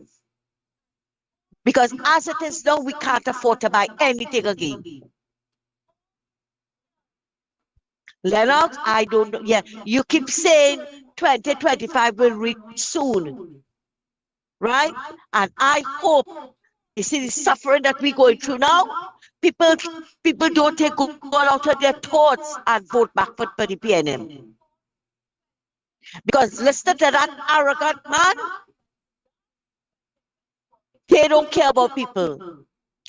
He was upset with Manning. He wanted to throw the captain off of the boat. He wanted to do a mutiny. But look at today, we must sit down and take all what he's doing. And you know what is shameful, Lennox? All who were so vociferous under Kamala Prasad's predecessor fixed the anti like Rowley fixed them. The unions, Rowley fixed them. Plot, Rowley fixed all of them. The chamber, all of them get fixed. And talking about the chamber before I leave, imagine a businesswoman from El Socorro was kidnapped and not a word from the chambers. Yeah, boy. Lennox, thanks a lot and have a good night. Yes, indeed. I mean, it is devastating. It is a devastating development where people can be so indolent, so hard-hearted, as if they have no soul, and one can extend it as if they have no heart. Because there is a heartless man at the helm of our affairs. Can't find soft and congenial and motivational words for a population that he has put into unnecessary hardship, pain, and agony, and retrogression. So it is not surprising. It is not surprising, therefore, when he speaks of the situation about Pamasa, and then, of course, when he realized that the plan has not worked. You see, the Lord moves in mysterious ways, his wonders to perform. And clearly, fellas like Rowley, I'm sure, the biblical story about persons who watching mountain and wanted to fall on them, cover them up, consume them, entomb them. Fellas like Rowley. And I heard him act that way before. So I'm not surprised. And the person who made him act that way is the person who will be the next Prime Minister, Kamala Prasad Bisesa. You see, when he was, of course, exposed as a rapist in the parliament, and here on this program every night, and now elsewhere on other programs, and when, of course, we were told, and I want to say that she is a heroine, and I trust that when Kamala Prasad Bisesa comes back, she would honor her. Talking about, of course, the person in Parliament who, of course, exposed us to know that Dr. Rowley is a product of rape. A product of rape. And, of course, as I've always said, the child is the father of the man, is the exemplification and the results and the conduct and the typification of Rowley and his very, what I consider to be rambunctious, arrogant, contemptuous, heartless, stone-hearted, and evil disposition. A man who, of course, is so damn reckless that he engages, of course, in what is called brinksmanship, where he tells you and challenges you, well, I have done you evil. I have breached the law. I have taken things into my own hand illegally. Well, lock me up now. Lock me up now. That is what he is doing. As Prime Minister, it's the first man I know every minute he has to remind himself that he is Prime Minister.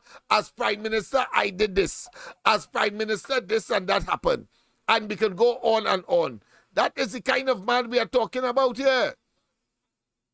And so it is important that we recognize the evil that is lurking and, of course, saturated and raided and invaded the highest executive office in the country with, of course, his minions or his imps. And, of course, as we know, the devil has his own band of miscreants as well.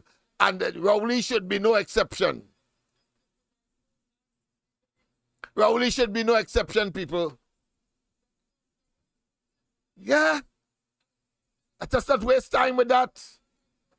And let us not, of course, let us not fool ourselves into believing that this is not the reality. Yes, Trinidad and Tobago cannot be a real place. I agree. But the fact is that we are here and we must see it for what it is. And Rowley have perpetrated conduct that, of course, is unacceptable, cannot be countenanced, and must not be in any way seen as tolerable. We cannot see it as tolerable. And therefore, it's important that we get rid of such albatross that is, of course, Rowley and his team. Let's go straight to the lines. Yes, pleasant good night to you. Pleasant good night to you. Go ahead. Yes. What I wanted to touch upon, the selling out of Clico assets this week, the insurance part of it, 50-something.3% or something, and he's smiling and shaking the person's hand. Anytime you see a white man, he just smile with them. But the own black people, the African and the Indian people of this country, he just smile with them at all. Yeah, that is Promans. Promans got the asset. They sold to Promans, yes. European company, yes. Here it is. You might remember me, but I'm the person who called about the full off at Caribbean Dockyard and Engineering down Shagarama. Yes, I remember that, yes, and you were indicating that... You know, the workers did go back out to work on August 30th, and from now till then, you know what they did? They sent a guy called Wendell Sipasad. He's an industrial relations specialist. They sent him after they sent him the workers for 30 days with no pay to find out what we could do to get the company back on its feet. The floating docks was in water. We say, we need our floating docks. You come to ask stupid questions. You understand? We need our floating docks. What is the government doing about this company that they took over from Pico? They said that they want to sell it to their friends, and he beaten around the bush for about a whole 4 weeks, coming and holding meeting with each department, all the managers. One sort of papi show thing. A fella called Wendell Stipazad is alleged he is the same person that closed down Petrotrin for the government. A man of East Indian descent. He's the industrial relations person for the government. So he come down in Dockyard Day, and from August till now, they're still ain't telling me nothing, who we working for, if we is dog, cat, rat, what we is. The floating docks has been lifted from the guys from Turkey, the white guys who came from Turkey, and as alleged, they're getting the floating docks for free. They get this floating dock for free now, and they're smiling all the way to the bank because they say the floating dock's in better condition than they thought it was. Don't mind it was in the water for more than a year, and they look at to ship it out in January or February. And they're still not telling the workers nothing about if it's a new floating dock coming, if all they will have employment, nothing of the nature. So this is the nature of this Rowley and this government, boy. I just calling to highlight the situation. And next Petrotrin could be in the making. Boy, I just wanted to highlight it back there, you know? Thank you very much. Thank you very much. I can tell you it is well received. And all the best to you and your family at the same time. It is well received, and certainly we are going to, of course, monitor this development because it is stereotypical. You remember we played here that, of course, the former governor of the central bank said that Imbert, when he met with him eventually, was only interested in the Clico assets. Remember that? And then, of course, eventually, they got an excuse. Is an excuse? It had nothing to do with negotiations. An excuse to go to court and to, of course, seize the people's assets and render depressive the entrepreneurial zeal of the country, quite apart from, of course, their conduct that prevented foreign direct investment outside of the oil, gas, and petrochemical industries from coming into the country. Their ease of business agenda is totally scuttled. And at any rate, nobody wants to come here when, of course, micro, medium businesses employed with the education facilities company who went to court for the money, got the court to agree, and then Rowley make moves to close down the company so he will not pay these companies. What foreign investment coming in Trinidad for? Pleasant good night. Welcome to the corridor. Go out there when Lennox. Yes. That asset that Imbridged out there, that is something to do with methanol or something, right? Yes, it has to do with the energy company formerly of Clico Right. and CL Financial. He made a promise in a budget statement or something like that, that those shares in that company would go into the public. There's something called a NEL or some kind of thing they have there the running. National Investment Fund, yes, the National Investment Fund. Right, Yeah. and those shares were supposed to go to the public, where the public would buy it and have it as an investment. Where you see how you turn around and stab the people in the back because they want quick money.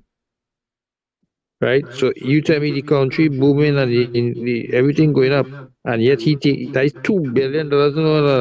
Yeah, $2 billion, Senator Proman. $2 billion he make out of that sale, that fire sale.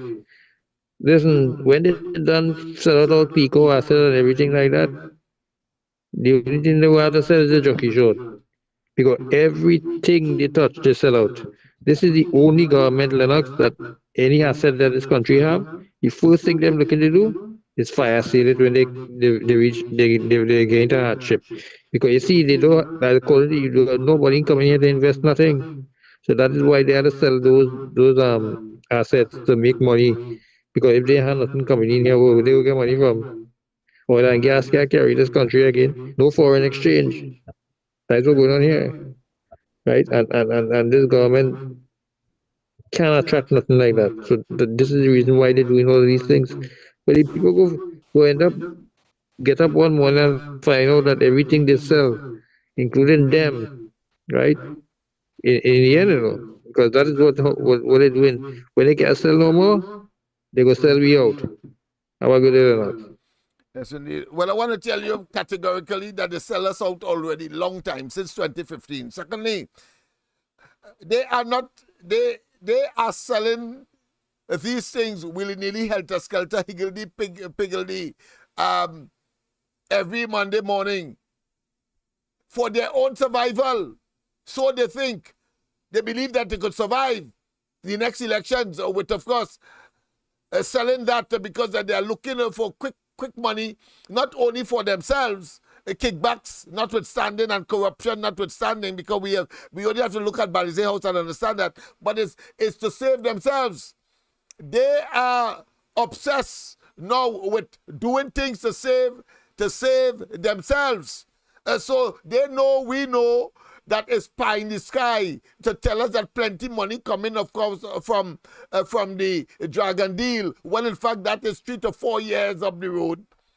They know that nobody in the right mind will see Churchill go to Venezuela, sign a 30-year contract that at minimum will be 30 years down the road, or more specifically, with respect to the Dragon deal, 4 years before a single cubic meter of gas comes to the hibiscus facility on its way to, of course, the NGC. So it is sending the fool, attempting to send the fools further. But I was making a point earlier. Let me just get to that. Let me just get to that after. Let me just get to that. Pleasant good night. Welcome. Pleasant good night. Hello, no. Hey. Pleasant good night to you and everybody on the live, near and far. Yes, So Marcy, again, I will keep stressing on this. Marcy saying that there has been making so much a profit when the year come. But we now get to realize how they're making a profit. But yet they're sending no more cards. And I think next month, next year, we're going to send more workers again. And I keep saying, Sri Lanka is going to hit us one day. See all that money they're borrowing consistently to pay off previous debts. When everybody who they're borrowing money from realize, wait, man, these people and then paying back, boy. Just like the average person when they borrow money from them and they ain't paying, they will just stop lending money. It's the same thing going to happen here. And when that time comes, the country will come to a grinding halt. And when man realize that the money what I have, or no money that they have, they will end up doing hideous thing. That is when the real push against this PNN government will come. Right now, it's not affecting them yet because Lennox, you see many on the ground and they paying attention to people behavior or people movement where the lifestyle is concerned. It isn't starting to affect them yet. Because right now it's about self. Everybody's studying about them. And it ain't happening to them, so they ain't worried. But it coming. Sri Lanka coming. And that evil spell that the PNM curse over this country, one day is going to break. Locked on and listening. Yes, indeed, my friend. And no doubt in my mind, that will be an actualization that will eventually, of course, converge and, of course, cover Trinidad and Tobago. I have no doubt in my mind. You're quite right. But what we are attempting to do here tonight and into 2024 is to prevent that from happening. Get them out of office. Because, of course, as the doctors will tell you and common sense will tell you, if something hurting you, you have to get rid of it. How else you will be healed? And Rowley and they are the ones that are hurting us. Pleasant good night. Welcome to the corridor. Pleasant good night. Welcome to the corridor. Yes, good night. Welcome. Good night. Lennox Smith, this is Raj from Orlando. How are you doing? Hey, I'm all right. And you and yours? Yeah, I finally get through, man. I'm watching your program here, man. I always call you guys Andy and Lennox and Mikey. Okay, anyhow, good. I was reading this. I saw Afanali take over now the CARICOM. He's going to be the head man. Yes. You know, it's a cyclical thing. So it's his turn now. Oh, so our Prime Minister wouldn't like him no more because now he's in charge. He's probably upset with him. Well, Rowley will get what he has to get, having regard to what he did during COVID, post-COVID, and so on. And even when there was the elections that showed that often and they would have won their party, he was almost in favor of course, the incumbent who if eventually lost. I'm talking about, of course, Granger. Yeah, I know. He Rowley was supporting the Ranger. He wanted Ranger to take over. I think that was his threat. But anyhow, I also call to tell everybody, I say Happy New Year, and to you guys. You know, I always listen to the program. Thank you I very watch much. the night transformation. I listen to Annie in the morning. But anyhow, you guys have a Happy New Year, and I'll call you guys on Tuesday. We'll talk. Thanks again. Yeah, yes, we'll talk. Yes, you have a wonderful one. You and your family as well. All right. All right, Daddy. Thanks. Okay. Bye-bye. Yes. Well, people, of course, I know that you don't want to leave, but of course we have tomorrow morning, and we have, of course, we'll see Dr. Khaled will be with me, and we have, of course, tomorrow night as well, and then, of course, on Monday we are here again on New Year's Day. So let me just say, it's 17 minutes past the hour, 10 o'clock. I know we started a bit late, so I give you back the time, so to speak. I know that some people say that I keep them up, and even if they want to go to sleep, they can't go and sleep unless, of course, the program is complete. I've gotten that. Yes, I've gotten that on numerous occasions, too numerous not to take a note of. But of course, I thought I would conclude by just looking at the whole question of that CLICO matter, because there's about 3 areas that we have to look at. One is that, of course, CLICO's portfolio, its insurance portfolio, with that of British Insurance, was, of course, sold to Sagico Insurance. But that's a matter that is now before the court, simply because maritime insurance, a local company, had a better bid or higher bid than that of Sagico. However, the government decided to give Sagico a Barbados and, of course, Jamaica-based insurance company. And, of course, Maritime thought that was unfair because Rowley and they decided to give Sagico instead. Obviously, you could bill into it. You could bill into it in spite of the fact that you may not have the proof. And that is, there must be something sinister about it. There must be something clearly, first and foremost, that it is not in the interest of Trinidad and Tobago, because if the local company is giving you a better deal, why the hell you ain't take the local company so as to build local content and, of course, foster and build local entrepreneurship? Just as how they went to court, of course, and took away CL Financial from the local, what I consider to be the creme de la creme of our entrepreneurial, should I say, prowess, and cause, of course, Trinidad and Tobago to be, of course, not just the financial, but certainly the industrial capital of the Caribbean. But Rowley and they have destroyed them. I want to understand the level of decadence, and the prediction by the young man that called earlier is real. If we do not, of course, first and foremost, the first thing to do is to preempt that by getting rid of Rowley and they. Understand that.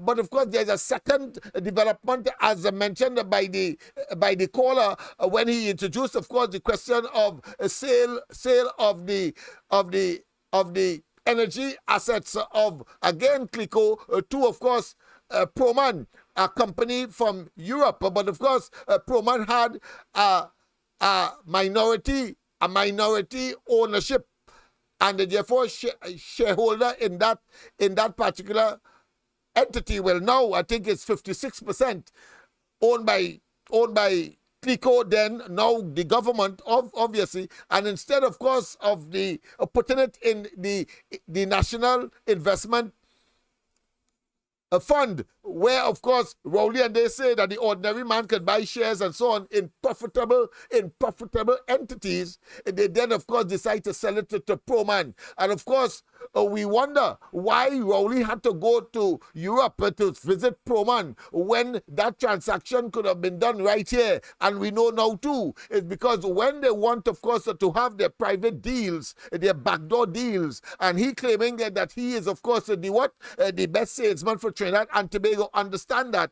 and now has become as a lowly and, of course, low-paid lecturer from some university, and, of course, as a volcanologist and a geologist, but touting to be one of the richest men in Trinidad and Tobago today. You understand why? These fellas are simply greedy. Their avarice is unlimited, and therefore the office of Prime Minister, having regard to when he was, of course, just a minister, and there was Bobol, of course, in the National Quarries, where he was chairman. There was Bobol, of course, in HGC, where he was chairman. There was Bobol again in, of course, the Ministry of Planning, when he was, of course, the minister. I'm talking about Landate.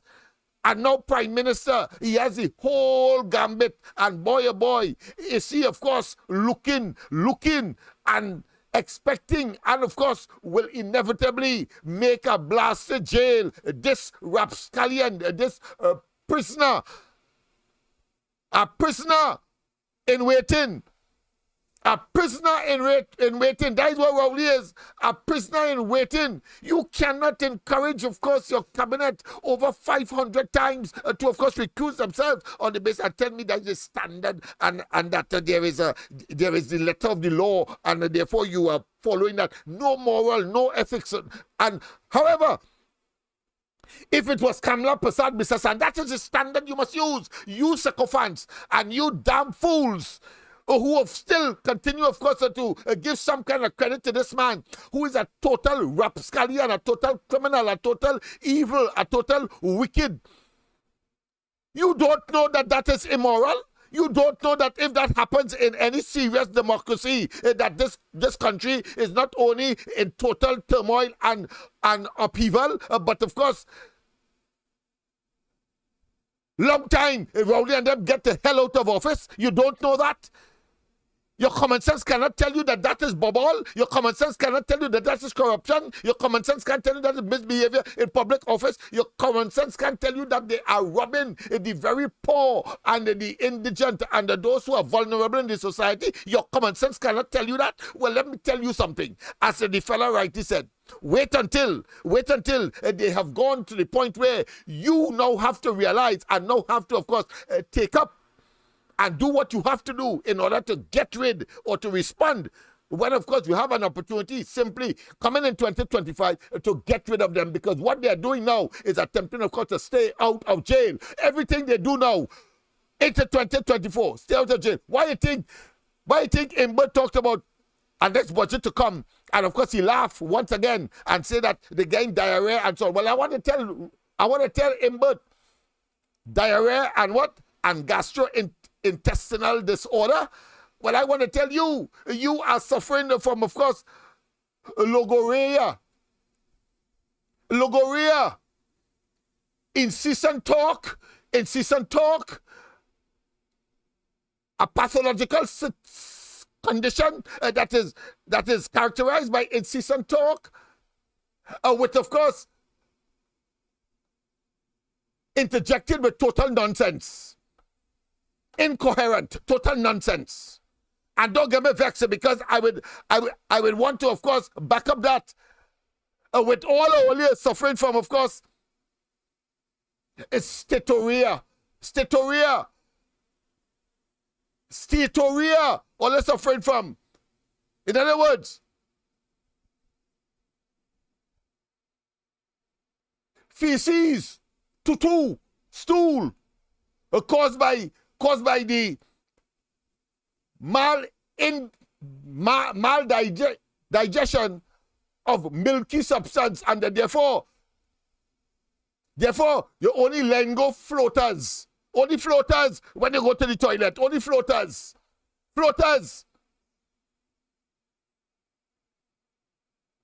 Steatorrhea, yes. But I'm sorry I'm not in the parliament to respond to them fellas and them.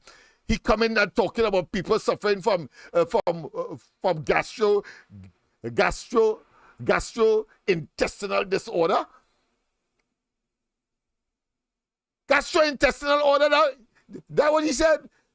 Referring, of course, to the concerns that people have about the false and fakeness of their budgetary arrangements and their pretense that somehow they are working in the best interest of Trinidad and Tobago. Steatorrhea for your tail. You're only lingo floaters because of the inability of your bowels to, of course, digest milk, floaters, and of course, logorrhea,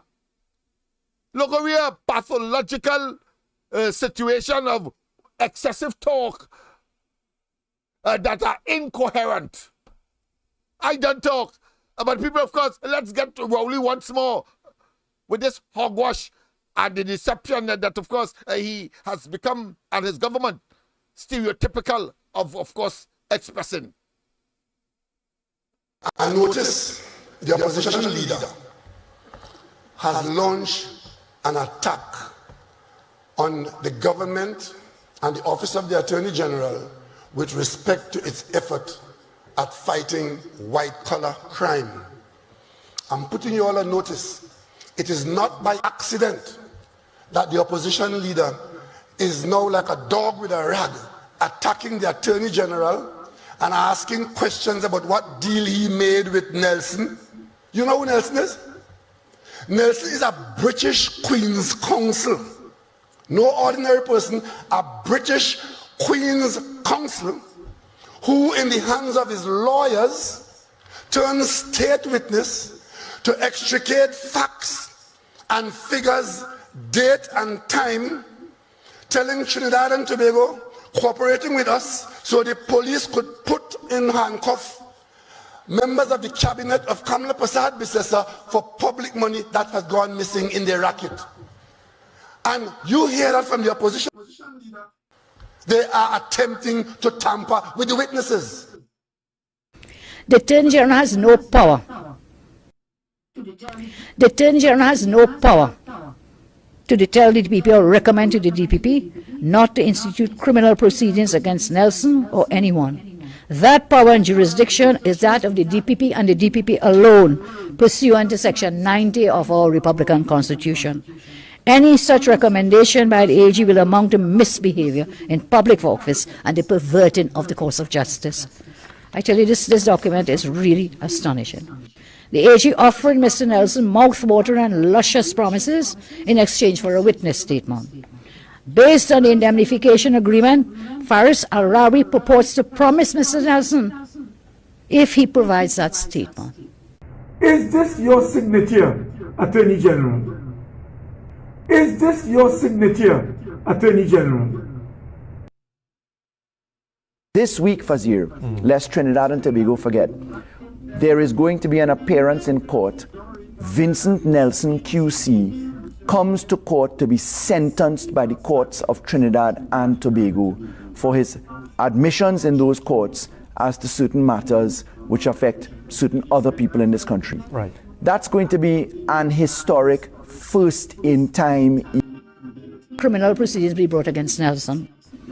The Attorney General has no power to tell the DPP or recommend to the DPP not to institute criminal proceedings against Nelson or anyone. That power and jurisdiction is that of the DPP and the DPP alone, pursuant to Section 90 of our Republican Constitution. Any such recommendation by the AG will amount to misbehavior in public office and the perverting of the course of justice. I tell you, this document. Sing you a sweet melodious tune, if you hear me. I'm dreaming of a white Christmas. I'll be around, yes, I'm coming soon to sing you that sweet melodious tune. Yes, people, of course, we have come to the end. And of course, we go back to local, old-time mixture, which of course, present and in between. But of course, don't forget tomorrow morning, the corridor transformation, Dr. Khalid and myself, last program for the year. We will be here from 8 to 10 o'clock. See and be there. Have a wonderful one. And don't forget tomorrow night, of course, we will be back all year's night. Bye-bye. Have a wonderful one.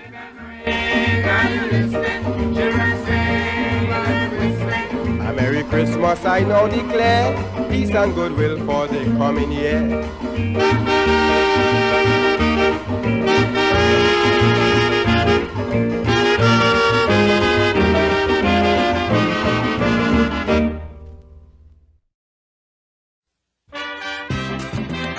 Yeah,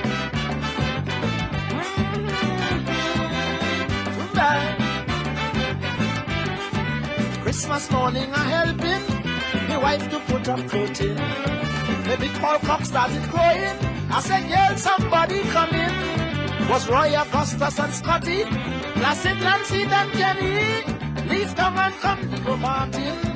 Popping drinks and singing, hear them, neighbor. Get up this Christmas morning. This punch of cream we drinking. Get up from your bed. Slice up some cake and sweet bread with something sweet to pass in the point. Something sweet to pass in the point.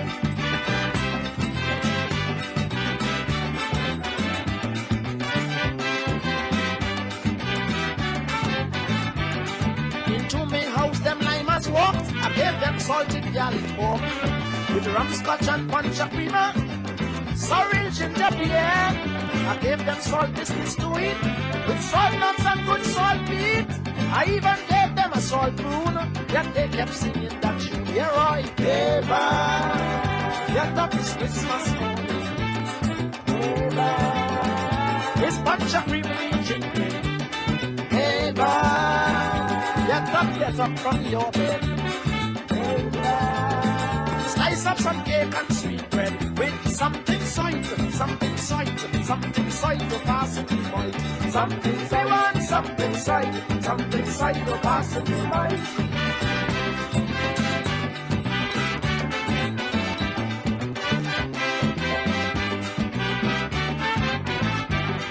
I had to call on my neighbors to help me cool them limers. Rupert Gomez, Carlos Samuel, Bridges Lano and Maxwell. The neighbors cook up salt baby with saltfish pastel chewy, and yet them limers still find fault and begging for something salt. Yell wake up this Christmas morning. Neighbor, bunch of green we drinking. Neighbor, get up from your bed. We don't like cake and sweet bread without something sweet to pass in the point. Something sweet to pass in the point. We want something sweet to pass in the point. Yeah, like.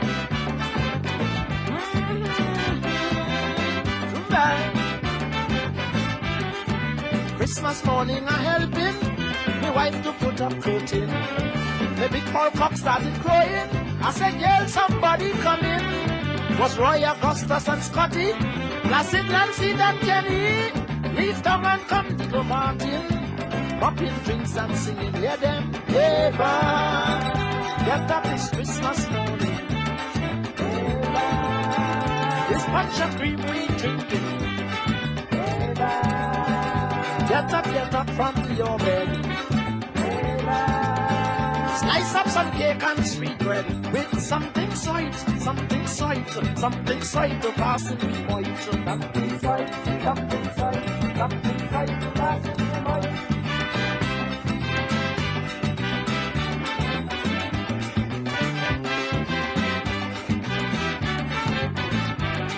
Into my house, them limers walked. I gave them salted garlic pork with rum, scotch, and punch of creamer. Sorry, ginger beer. I gave them salt biscuits to eat with salt nuts and good salt meat. I even gave them a salt spoon. Yet they kept singing that tune. Yeah, Roy, neighbor. Get up this Christmas morning. Neighbor. This bunch of cream we drinking. Neighbor. Get up from your bed. Slice up some cake and sweet bread with something sweet to pass.